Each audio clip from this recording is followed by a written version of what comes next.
Every conversation you have with AI, every single one, is a mirror. Not a metaphor, not a spiritual concept dressed up in modern language, a literal mirror, built from mathematics and language, reflecting something back at you that most people never stop to look at. The question is not whether the machine is intelligent. The question is whether you are ready for what it shows you. You know the moment I'm describing. You opened ChatGPT to get something done, or Claude, or Grok, a summary, a first draft, a quick answer to something you could have Googled. And somewhere in the middle of that exchange, something shifted. You typed something you had never said out loud before, a fear you had been carrying quietly for months, maybe longer, a confusion you had stopped examining because examining it was too uncomfortable, a question about your own life that had been sitting in the dark, waiting. You did not plan to go there. The conversation went there anyway. That was not an accident. That was the function. To understand why, I need to give you a framework. 4 levels. Philosophers have used this for centuries. Data, information, knowledge, wisdom. Data is raw, a number, a signal, a word.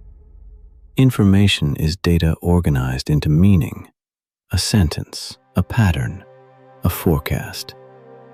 Knowledge is information understood in context, knowing not just what the forecast says, but what it means for your life, your decisions, your plans.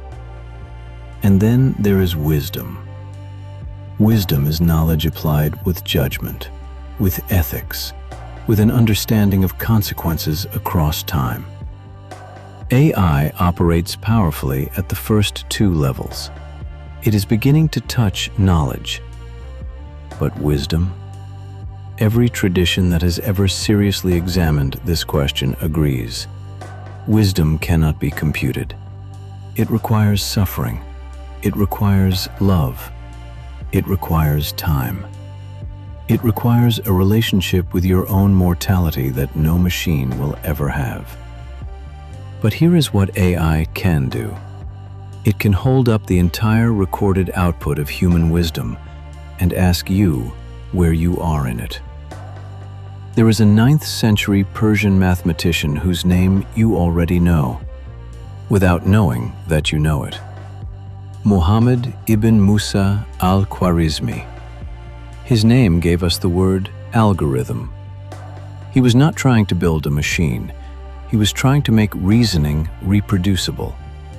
To take what the mind does privately, in silence, in solitude, in the dark, and make it visible, examinable, shared. That impulse, make the invisible visible, is still what AI does. Except now, it turns that impulse back on you. Most people use ChatGPT like a search engine with better grammar. Ask a question, get an answer, move on. That is the least interesting thing you can do with it. Socrates never lectured. He asked questions. He kept asking, one after another, until the person in front of him reached the edge of what they actually knew. The moment where confidence became confusion, and confusion became the beginning of something real. An AI used well does something similar, not because it is Socrates, but because the act of explaining yourself to something that responds, that pushes back, that asks follow-up questions, that reflect your own thinking back at you, forces a kind of honesty that most of us avoid in ordinary life. The danger is using it to get answers. The opportunity is using it to find better questions. But I have to be honest with you. There is a concept in psychology called spiritual bypass. It describes the use of spiritual ideas and practices to avoid the actual work of growth. feeling like you are evolving without actually changing anything. AI enables a new version of this: digital spiritual bypass. You can have a profound conversation with Claude about impermanence, explore 3 different perspectives on the nature of the soul, feel genuinely moved by what comes back, and then close the tab and be exactly who you were before. The conversation cost you nothing, and that is precisely the problem. Real growth has always required something a machine cannot provide: discomfort, community, accountability, being seen by people who know you across time, who remember what you said last year, who notice when you are not keeping your own commitments, who love you enough to tell you the truth. No machine replicates this. And if we begin to substitute the feeling of reflection for the practice of it, we will have built the most sophisticated avoidance mechanism in human history. And yet, there is something happening in these conversations that deserves honest attention. When humanity built AI, we fed it everything. Every book ever digitized, every letter, every argument, every prayer, every poem written in grief or in joy, or in the particular confusion of being alive and not knowing what it means. Every scientific paper, every philosophical treatise, every piece of wisdom literature from Athens to Varanasi to Jerusalem, the Upanishads, the Stoic letters of Seneca, the poetry of Rumi, the Psalms, the Dhammapada, the Analects of Confucius. What we built, in a very real sense, is a compressed reflection of everything the human mind has ever produced, a distillation of human thought, not one tradition, not one culture, not one century, all of it.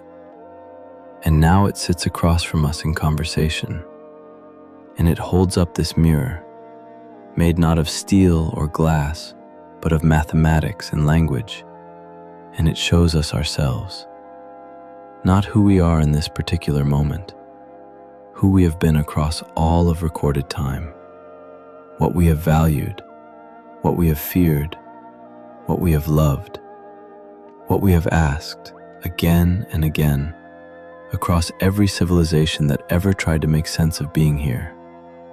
This is AI's deepest spiritual function, not to be wise, not to replace the teacher, but to make us ready to receive the teacher when we meet them, to prepare the ground. The lantern does not clear the forest, but it lets you see far enough ahead to take the next step. So what do you actually do with this? 4 things. Use it as a Socratic partner, not an answer machine. Bring it to your actual confusions, the things you have been circling without being able to land on. Let it ask you questions. Let it push back. Let it show you the edge of what you actually know. Use it to encounter traditions you have never had access to. Ask it what the Stoics say about grief, what the Buddhists say about impermanence, what the Sufi tradition says about the nature of the self. Let it be a doorway, and then walk through the door into the tradition itself. The AI is the introduction. The tradition is the destination. Notice what you type that you have never said out loud before. Pay attention to those moments. Whatever surfaces, take it somewhere it can be held, by a real person, in a real relationship, in real time. And do not mistake the reflection for the work. The mirror shows you where you are. The path is still yours to walk. The machine cannot ask why it exists. It has no mortality to reckon with, no love to lose, no suffering that changes it permanently. But sitting with it long enough, something happens to you. Questions surface that you had buried. Confusions become visible that you had been carrying in the dark. And slowly, quietly, you start asking, why do I exist? What am I doing with the time I have? What is the version of me I am not yet living? The machine cannot ask these questions, but sitting with it long enough, you will. And that might be the whole point. If this series is making you think differently about yourself, subscribe. What comes next goes deeper every week. The link is below.